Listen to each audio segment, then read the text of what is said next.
All right, episode 109, and it's feel like it's been 2 months since I've talked to you. Oh shit, did I start it? I did start it. I think so. If not, Evan maybe will edit that out. But what's up, everybody? I miss you guys. I'm excited to get back on the podcast. I had like 3 things I was going to talk about because I've been just piling them up over the last month since Evan took like a 6-month vacation. So, nice to have him back so we can finally do things that involve technology again. But we're going to talk about the biggest stress that most people deal with and why your wealth is related to your health, how to address it, how to view it. I don't know. I'm just going to kind of ramble on this one because this one's been piling up over weeks and months and years. And it's something that I felt was not really my area of expertise as far as trying to give people financial advice. But over the years, as a coach, the thing that I've noticed that pops up more in the stress, like when people, like on our questionnaire, for example, one of the questions on the backside of the lifestyle piece under the nutrition one is like, how, on a scale of 1 to 10, how would you rate yourself, right? 10 being the most stressed out human being. And I'm not joking. It's very rare for me to see a 6 or less. Like, it's always 7, 8, 9. I see some 10s on there. The 10s are always the startup owners or people that take their work very, very serious. I almost said too serious. I don't want to mean that in an offensive way. But the question is, if we know work is going to be a part of life, and we know work is going to be the thing that's going to generate us money to live the life or give us the freedom that we need, and we know that it's also the number one stress in most people's life, and this is what causes the most divorces. This is where lots of arguments come up. This is where so many things arise. Why would we not change the perspective on how we view work? Why would we not take the time to find a job or a place that we love, find a job that gives us purpose, find a job that betters the world, our community around us, and most importantly, find a job where you can make enough money to have enough balance and freedom in your life to do whatever the fuck you want for yourself and your family and those around you and take care of future generations, right? So I think about this all the time, right? And I've always been a pretty gung-ho about work, hustle mentality, about my money, and like that's kind of never went away. But as I've gotten older, I think my view has changed on it a little bit on, I don't know how I would say it, not greedy, but less greedy, but like, I don't know, just like I'm finding, I think, more of an alignment around, like, when I do things that I enjoy, work is not work. When I do work for money, work becomes work. So I try not to make it about the money. I try to make the money the byproduct of what I'm doing, right? But I understand why money is so stressful for so many people, because the money is the thing that we live in a commoditized world where everything is an exchange of services and goods, and all that stuff costs money. Your house costs money, your food costs money, the insurance, the everything. There's nothing that's fucking free anymore. Everything. They're about to start charging us to be outside in the sun. Who knows? So I want to kind of just start with the perspective overall, right? So like when we look at viewing work as something that we're probably going to do from 15, 16 years old up to, what's the average person retired? In their mid-60s, early 60s. Working majority of your fun living adult lives and something that you view as very stressful, and then retiring at 65 with maybe enough money to survive the next 15 to 30 years of your life. I don't know what's the average person's lifespan. I think 76. So imagine that. The average person retires in their mid-60s. The average person dies, I think, in their late 70s. I probably should have looked this stuff up. So imagine working your whole life for something you don't enjoy, maybe not making enough money to be able to retire earlier, find other ways to invest your money to have that money work for you, and then only have 12 years left of a pretty weakened physical state, right? Like, I'd imagine being in your mid-60s for majority of people that I'm talking about in America or in the world in general probably don't have enough physical ability to go do the fun things once they are retired. So I think step one is changing the point of view on it, right? Because the saying that I said, I think, in the last podcast was, I heard this on a video: if you knew you're going to be in traffic every day, why would traffic make you upset? If you knew it was coming. If you knew you were going to work the majority of your working life why would you not try to view it as something that can be enjoyable? Why would you let it be something that upsets you? Why would it be something that causes so much stress for you that is going to ruin your health, that it's going to ruin your relationships at home, it's going to ruin so many things and cause life to be so much more stressful than it could? So I think in order to find the job or to find the community or find the income that you're looking for, the step one is you have to change the perspective on how you look at work. Work is something that I think gives me more reward, and I'm not a parent yet because I know parenting I think will be up there for me, but I'm not there yet. That gives me the most fulfillment as a human. The work is the one thing that every single human is doing for someone else, right? It doesn't matter if I'm pouring coffee at Starbucks. It doesn't matter if I'm training you at a session. It doesn't matter if I'm your lawyer fighting for you in court. It doesn't matter if I'm the president of the United States. You are doing something for other people to either create a product, to create a service for somebody, and to hopefully, most importantly, provide value in some type of way. That in itself should be rewarding. That should be something that we'd be excited about. Be like, man, I like what I do because I get to help other people. I will say that I confidently can say that I have definitely the best job in the world. I literally get to work around people that want to be healthier, want to be better. I get to make them better. I get to make them happier. I get make good money. I get to work with other coaches. I get to work inside, outside. I get to bring my dog to work. I get to control my hours. Like, how the hell would you not think this is the best job in the world? Now, for those that don't get to work in a gym, I'm sorry. Okay, but I'm sure there's so many things that so many people are passionate about, right? So that brings me to kind of point number 2. Finding a sense of purpose has some parallels to finding a sense of passion, right? My passion when I was younger was working out. I loved working out. I loved hanging out with friends. I loved like sports and extreme sports and all those things, but I loved working out. I always did. It was just fun being in the gym. I grew up with parents who were in the gym. When I first started going to the gym, I fell in love with it. That's why at 16 years old, I was like, I want a gym. I want to own a gym. This is so fun. So that passion became my purpose, right? And the one thing that I was very feared of getting into this business when I opened up the gym was I was hoping that my hobby and my passion would not be ruined by me trying to monetize it and make it a business.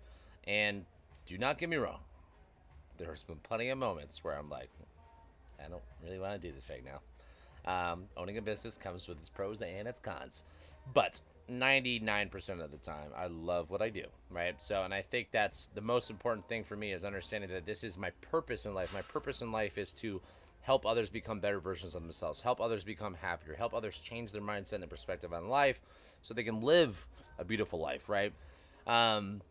So I think when you think about work, it's like, okay, well, why don't you find something that you're passionate about? Why don't you find something that gives you a sense of purpose in life, right? And I think that's one of the biggest mistakes people do when they go to work is they think I'm just going to find a job that makes good money, right? Like I'm going to find a job that's just going to be able to give me enough income to provide my family. But then they realize that I'm not very passionate about it. And that lack of passion is the thing that like prevents me from making a lot of money in the high paying job. And then, or I just burn out because my health has suffered because I'm working so much. There's all these downstream effects. It's like, why would you not have some desire to try to find some level of passion and purpose behind your job, right? Like every job serves a purpose. So no matter what, every job serves a purpose. But I'm saying for you as the individual, what is your purpose in life? And what's that thing that you want to do? What's that thing that you're maybe even passionate about? Do you want to help people? Do you want to build things? Do you, like whatever it is, there's a million jobs out there to choose from. Why not go search for the one that gives you some little, yeah, that's exciting, right? It's something you don't have. Like my fiance, she's notorious for having the Sunday scaries. She is one of the biggest reasons I was most attracted to her in the beginning was her work ethic. She's a very, very hard worker. She's good at what she does, and she doesn't hate her job, but I think she has a bad relationship with work in general. She has Sunday scaries. She looks forward to the weekends. I love the weekends, and I love Monday. I love them all. So it's like, why not try to find and position your life in a way where it's like all 7 days of the week give you some fulfillment and give you some excitement? Because yes, there's supposed to be balance between work and time off, right? Just like there's supposed to be vacations throughout the year. There's supposed to be rest days in your training. There's supposed to be cheat days in your diet. That balance, the pursuit of balance, is what makes all this stuff work, because harmony is where it is. Now, finding that purpose and passion, though, it takes some searching, right? And I think it's just there's a little bit of soul searching first that happens, And it's just like us when we're younger going through relationships. A lot of times you have to go into a relationship, good or bad, and really figure out, is that what I want in a partner, right? It's the same thing with work. And I think it's a lot of times people just get stuck because they're afraid to take the next step. They're afraid to leave their current job. They're afraid to be judged by others around them. Or, hey, my parents paid for schooling and I'm a doctor. I don't fucking want to be a doctor. I want to be someone that works at a zoo. Like, whatever. I'm just making up some random shit. But finding that takes a lot of courage, right? Because it requires a lot of time and due diligence to go search around. But it also requires you being strong enough to know that your mission, your inner light, is more important for everyone around me and my own personal health to find that than it is for me to tough it out for 40 years just to say, hey, yes, I'm a doctor, it's a good paying job, my parents paid for my college, blah, blah, blah, blah. So I think number one, you got to change the perspective on how you view work. All work serves a purpose. Find something that gives you a sense of passion and purpose, which is number two, right? The passion and the purpose makes work more fun, right? Number three, understand that money is a part of life and there's nothing wrong with chasing it. And I think I see this all the time in the relationship with weight. There's a lot of people that join the gym and I'll go through an assessment and they want to be stronger, they want to be out of pain, they want to feel a little bit better. And then when I ask them about weight, they say, it's not that important to me. And then I say, okay, expand on feeling better, right? So feeling better can be a great word. When you say feel better, what makes you feel better? Is it the way you look? Is it the way you move around? Is it the way, like, is it your energy? Blah, blah, blah. And a lot of people, as you kind of peel the onion back, they realize, well, yeah, I just feel a lot better when I'm 40 pounds lighter, right? I feel a lot better when I'm 15% body fat instead of 25.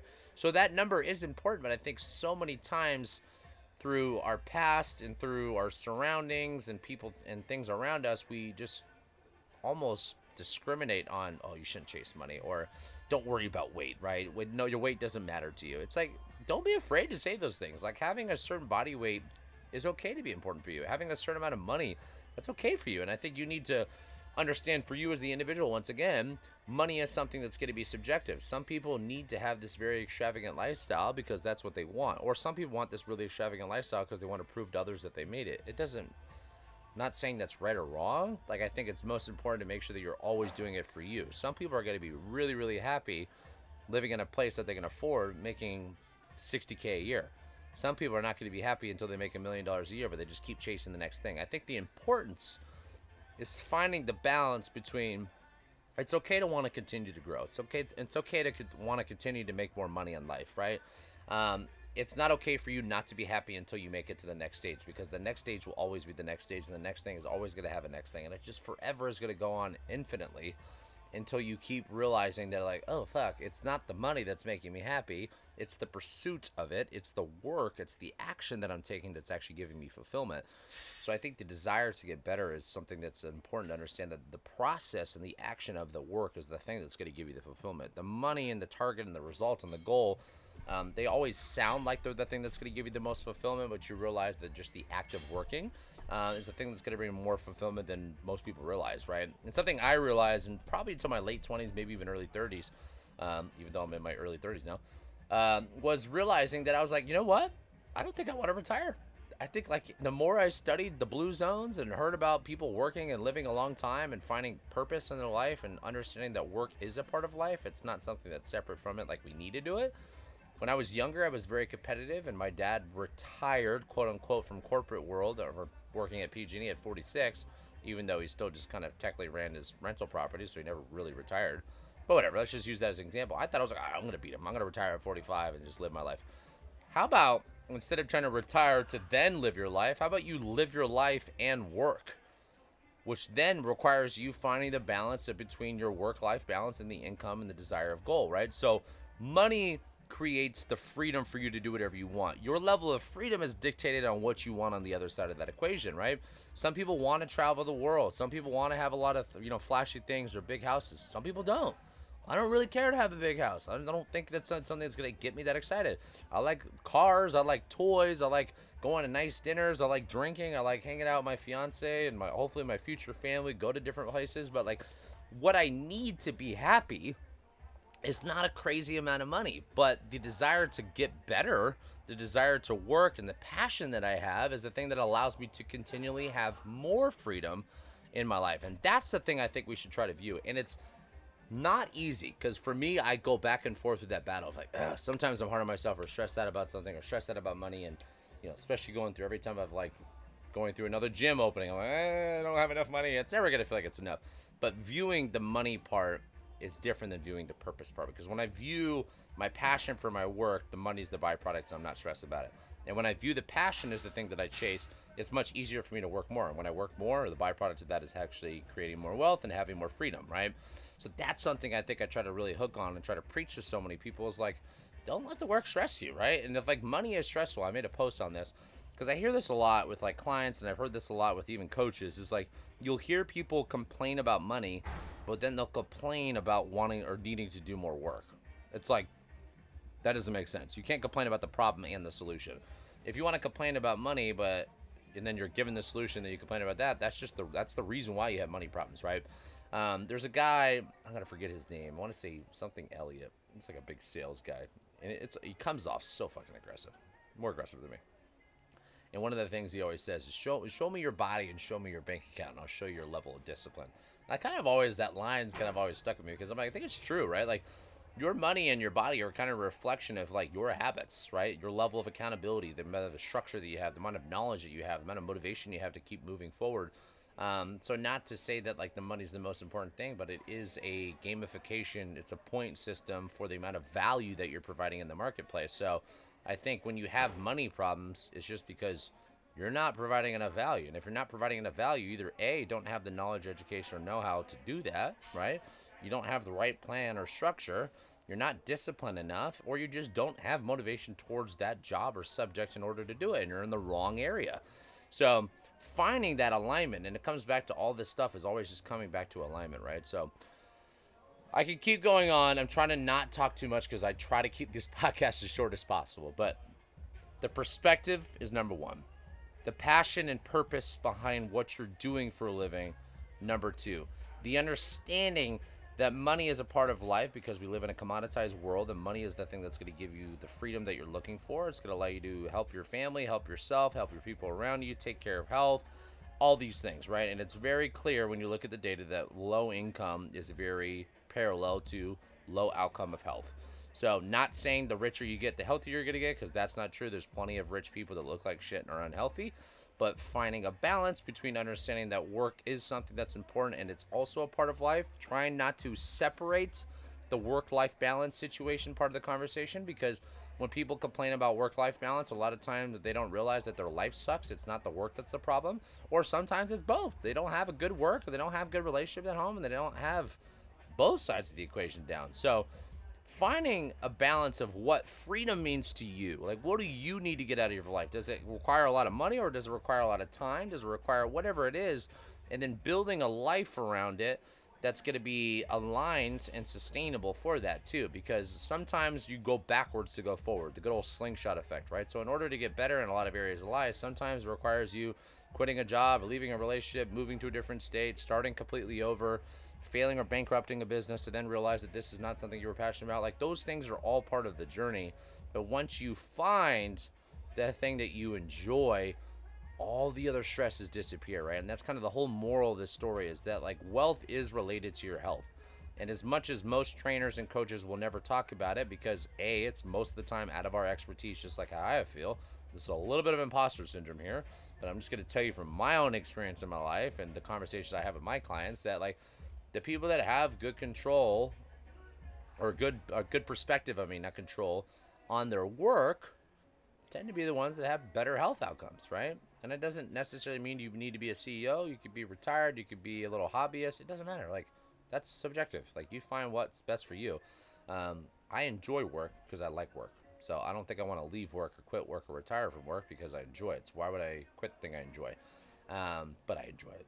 Right? So I think for you, it's like if you can find something that has some level of enjoyment, your world will change, right? Your world will flip upside down because you realize that, holy shit, I can actually still live a perfect life while working 30, 40, 50, 60 hours a week, depending on what type of personality you are.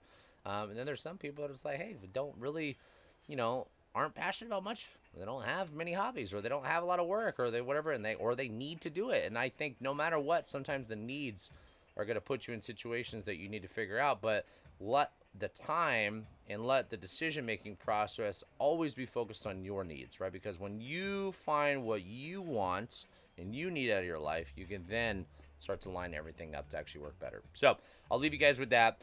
I hope this is not too random of a conversation, but it's been on my mind a lot, and I think it's just really it's an important thing to understand that, like, when you can really look at the financial aspect of your life as part of health, that financial is no different than the social aspect, the mental aspect, the emotional aspect, the sexual aspect, the physical aspect. Like, there's so many aspects of health, and financial is a part of it. So trying to eliminate stress in life generally comes from bettering the relationships and bettering the relationship with yourself and your point of view on work, because most people put work and family or work and relationships as the thing that stresses them out the most. If you know it's going to be there and you know you need to do it, why not change the perspective on it? Why not find the thing that's going to make you happy? Why not find the place that's going to provide you the people you want to be surrounded by? Why not find the income that's going to give you the freedom that you need to live the life you want? All things to think about. All right, guys. Take care as always. I feel like I am sweating bullets up here. It's like 95 degrees in this thing. I will see you guys next week because we back in action on the weeklies. Later.